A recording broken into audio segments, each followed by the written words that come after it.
Ok, vamos a recordar los postulados antes de ver los enunciados que van a ser equivalentes al quinto postulado. Entonces recuerden que el primer postulado nos decía por dos puntos diferentes pasa una sola línea recta.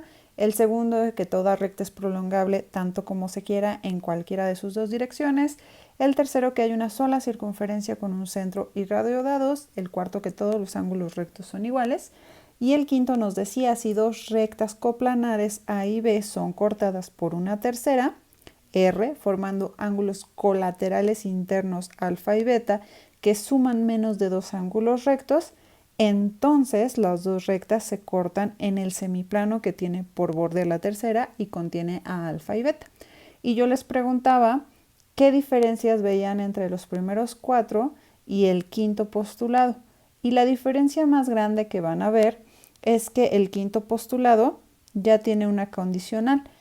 Sí, entonces, estas palabras bastante especiales, y entonces justo estas palabras lo que hicieron fue que los matemáticos pensaron que este quinto postulado podía ser dependiente de los otros cuatro, es decir, que se podía demostrar a partir de los cuatro postulados y de las 28 proposiciones de Euclides. Recuerden que las demuestra sin usar el quinto postulado. Entonces ellos pensaban, quizás este quinto postulado no es independiente de los otros, podemos demostrarlo. Y si lo podemos demostrar, entonces ya lo quitamos de su categoría de postulado y ya nada más necesitamos cuatro para desarrollar nuestra teoría. Pero resulta que en ese afán de intentar demostrarlo, lo que se encontraron fue con enunciados que eran igual de complicados, o sea, no se podían demostrar tampoco al cuarto postulado, y por eso se dicen, bueno, pues esos enunciados son equivalentes al quinto postulado y se demuestra la equivalencia, que es lo que vamos a hacer en esta clase.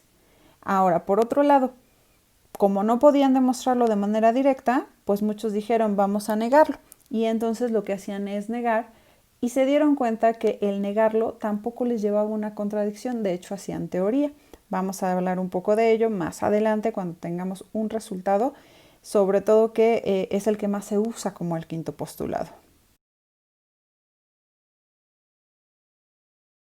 El primer enunciado de estos enunciados equivalentes, vamos a colocarlo como 5.2, el cual dice los ángulos alternos internos entre paralelas son iguales, que si vamos a nuestro dibujo, lo que quiere decir esto es, tenemos ya de entrada dos rectas paralelas, esto sería como hipótesis, y lo que nos dice como el resultado de este 5.2 es que si yo trazo cualquier recta que transversal a esas dos rectas paralelas, la voy a trazar de rojo como siempre, los ángulos alternos internos que se forman van a ser iguales.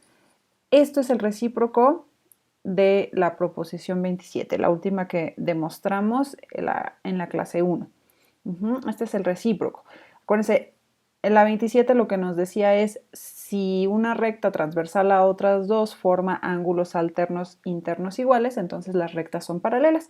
Y este es como que al revés, empezamos con dos rectas paralelas, entonces cualquier recta que las corte va a formar ángulos alternos internos iguales. La 5.3 del quinto postulado lo que nos dice es, dada una recta y un punto P fuera de ella, existe una única recta paralela a la recta que contiene a P. Y de hecho, esta es la versión que todo el mundo conoce como el quinto postulado, la más famosa. Si a alguien le llegaran a preguntar cuál es el quinto postulado, probablemente les diga esta versión.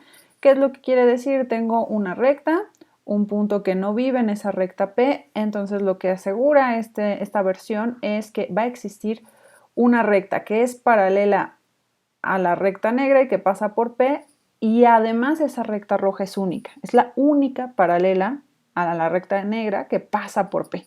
Y esta es la versión que se negó para ver si se llegaba a una contradicción, porque esta es como el enunciado más fácil de negar el quinto postulado. Solo que aquí hay dos cosas: existencia, que existe una paralela, y que es única. O sea, había dos cosas que negar. Entonces, cuando uno negaba la existencia, es decir, que no existe ninguna paralela a la negra que pase por P, es decir, todas las rectas que pasan por P intersectan a la negra, no llegaban a una contradicción. lo que hicieron fue desarrollar lo que es la geometría proyectiva. Y cuando negaban la unicidad, cuando decían, bueno, hay más de una paralela, lo que pasaba entonces es que tampoco llegaban a una contradicción y lo que se desarrolló fue la teoría para la geometría hiperbólica. De modo que tenemos geometrías no euclidianas, o sea, es decir, si nosotros decimos, damos por hecho el quinto postulado, desarrollamos geometría euclidiana. Y si nosotros negamos el quinto postulado, podemos desarrollar geometría proyectiva o bien geometría hiperbólica. La versión 5.4 que escribí aquí del quinto postulado es que un ángulo exterior de un triángulo es igual a la suma de los dos ángulos interiores no adyacentes a él. ¿Qué quiere decir esto? Se parece mucho a la penúltima proposición que demostramos en la clase 1. Teníamos un triángulo, teníamos un ángulo exterior y entonces lo que habíamos visto en esa clase es que este ángulo exterior era mayor que los interiores, que cualquiera de los dos interiores opuestos a él, ¿no? Entonces, si a este le llamo alfa y a este le llamo beta, pues resultaba, decíamos nosotros en esa proposición, este ángulo exterior es más grande que alfa y es más grande que beta. Pues en esta versión del quinto postulado lo que me dice es que no solamente es más grande que cada uno de estos dos, sino que además esto es alfa más beta. Esta es la cuarta versión del quinto postulado. Y la quinta versión del quinto postulado lo que me dice es que la suma de los ángulos interiores de cualquier triángulo es igual a sumar dos ángulos rectos, es decir, es igual a pi, la suma de los ángulos interiores de cualquier triángulo. Que si ustedes ven este dibujo, si se fijan, para pi nada más le falta este pedazo. Pero pues este pedazo, si yo le llamo gamma, que son los tres ángulos internos del triángulo, es alfa más beta más gamma, y pues esto es igual a pi. Entonces, justo esta es la última versión del quinto postulado. No son las únicas versiones, los únicos enunciados equivalentes, hay más, pero yo nada más pongo esto y lo que vamos a ver es que esos enunciados son equivalentes. ¿Cómo vamos a demostrar esta equivalencia? Vamos a hacer como un ciclo. Voy a escribir aquí 5 como el enunciado original del quinto postulado y entonces lo que vamos a hacer es demostrar 5.2 usando 5, es decir, como que la flechita si 5, entonces 5.2. Luego vamos a demostrar 5.3 usando 5.2, es decir, si 5.2, entonces 5.3. Posteriormente, si 5.3, entonces 5.4. Luego vamos a demostrar si 5.4, entonces 5.5. Y finalmente, para cubrir el ciclo, pues vamos a decir si ocurre 5.5, entonces voy a demostrar 5. Y esa es la equivalencia que vamos a hacer. Ahora sí, vamos a demostrar entonces la equivalencia.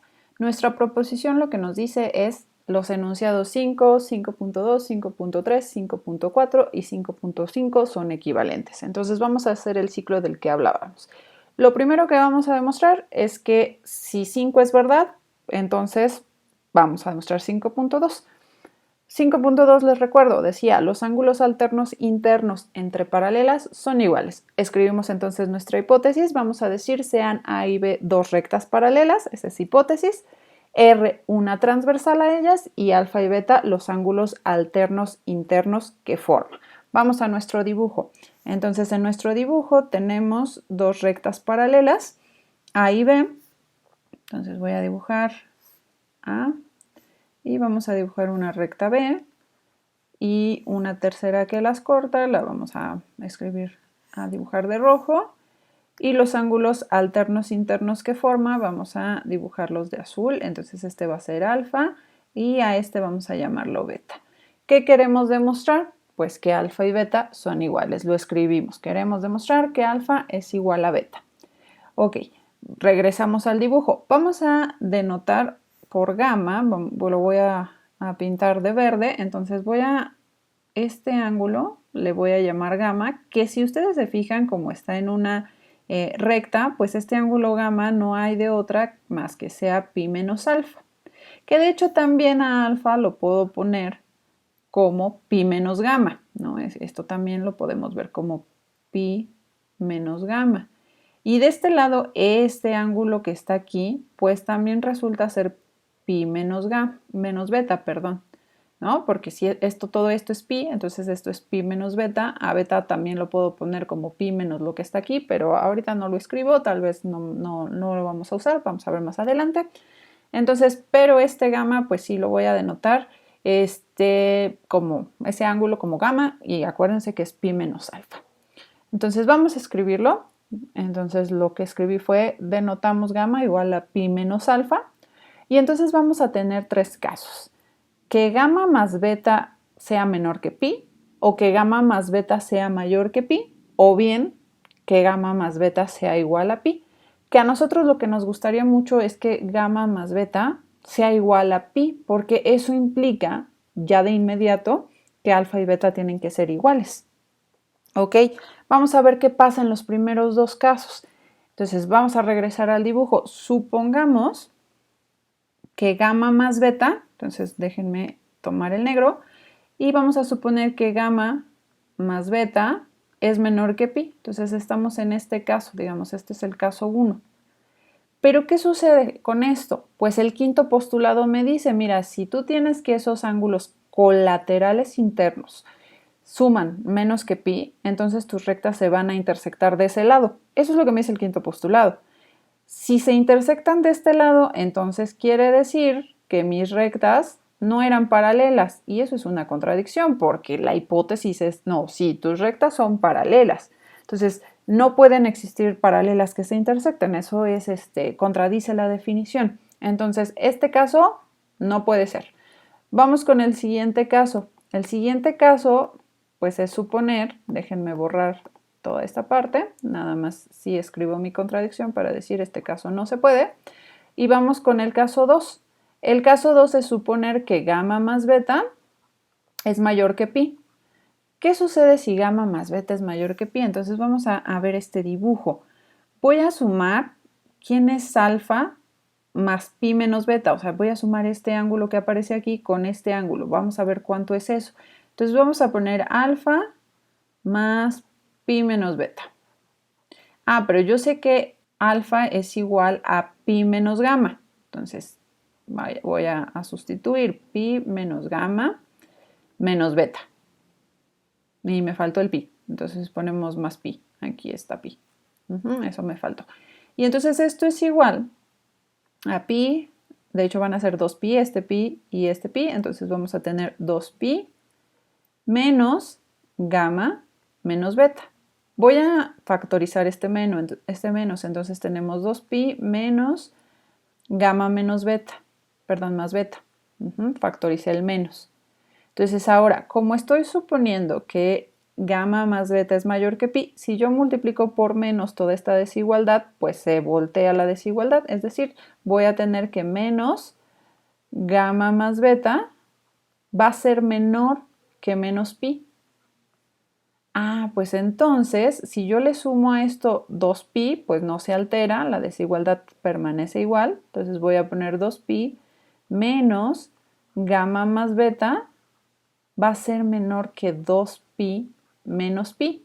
Pero 2pi menos pi, pues es pi. Entonces lo que me está diciendo esta parte, si yo le escribo aquí, es que 2pi menos gamma más beta es estrictamente menor que pi. Ah, pero entonces eso lo que me está diciendo geométricamente es que este ángulo más este ángulo suman menos de dos rectos. Ah, pues entonces el quinto postulado me dice, pues tus rectas se tienen que intersectar de ese lado, o sea, ahora se van a intersectar de este lado. Pero eso es una contradicción porque yo había dicho que A y B son paralelas. Entonces, esto también me lleva a una contradicción. Entonces, este caso tampoco se puede. Entonces, el único caso es que forzosamente, voy a escribirlo aquí mi caso 3, forzosamente alfa, gamma, déjenme borrarlo, ya me equivoqué aquí de letra griega, entonces esto es gamma más beta tiene que ser igual a pi. Pero si gamma más beta es igual a pi, acuérdense que gamma es lo mismo que pi menos alfa. Entonces otra vez lo sustituyo. Pi menos alfa más beta tiene que ser igual a pi. Entonces resto pi de los dos lados y me va a quedar que entonces menos alfa más beta es igual a 0, pero entonces eso implica que beta es igual a alfa, ¿no? Cuando paso este alfa como de este lado, digamos. Entonces beta es igual a alfa. Y pues ya llegué a lo que quería demostrar. Vamos a escribirlo. Entonces, cuando lo escribimos, pues ponemos el primer caso. Si gamma más beta es menor que pi, entonces por el quinto postulado las rectas se intersectan de ese lado, lo que es una contradicción. El segundo caso, si gamma más beta es mayor que pi, entonces nos fijamos en quién es alfa más pi menos beta. Y eso resulta que es pi menos gamma más pi menos beta, que eso es igual a 2pi menos gamma más beta, que eso es menor que pi. Y entonces por 5 las rectas se intersectan ahora de ese lado, lo cual es una contradicción. Y por lo tanto no hay de otra más que gamma más beta tiene que ser igual a pi, que era nuestro tercer caso. Y eso quiere decir que alfa es igual a beta.